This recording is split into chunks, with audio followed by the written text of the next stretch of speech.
On one hand, you've got the glossy world of fashion, the cool design studios, the slick marketing, the beautiful stores.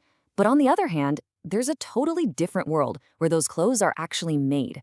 In this explainer, we're going to pull back the curtain and look at the engine that really runs the entire global fashion industry. It seems like a pretty simple question, right? But the answer? It's incredibly complex. And for most of the brands you know and love, the honest answer is not them. So if they aren't making the clothes, who is? Okay, let's really dig into this quote. This isn't from some edgy documentary. This is from the Sustainability Accounting Standards Board, or SASB. It's the official, by-the-book description of how the industry works. And this one sentence, it basically explains everything. The entire strategy is to let other people, somewhere else, make the products.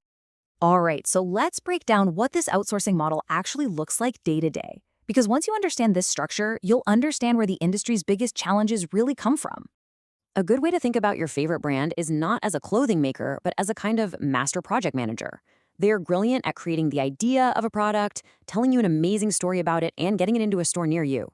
But the actual physical creation, that's handled by this huge, sprawling global network of independent factories that they don't even own.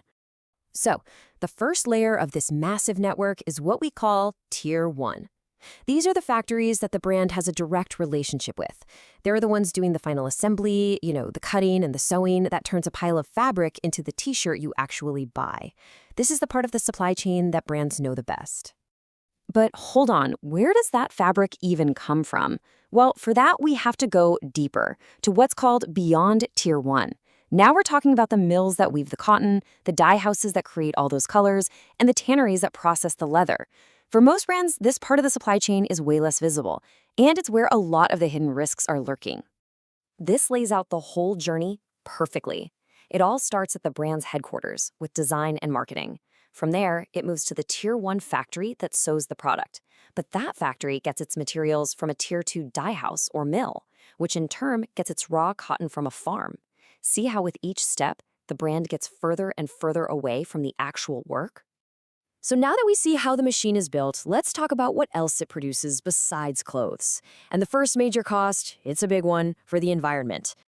So many of the most polluting parts of making clothes, like dyeing fabric and tanning leather, are incredibly water intensive. And because these processes happen deep in that beyond Tier 1 network, they're often taking place in countries with much weaker environmental oversight. Now, here's where things start to get really interesting. We're finally starting to quantify these risks. New standards are asking companies to report hard numbers, asking things like, hey, what percentage of your suppliers are actually complying with their wastewater permits? Or how many have completed a serious environmental assessment? It's all about turning these abstract risks into concrete data we can actually see. And here's the crucial point. This isn't an accident. The business model is literally designed to find low-cost production, and that often leads to regions where environmental regulations are less strict or just not enforced very well.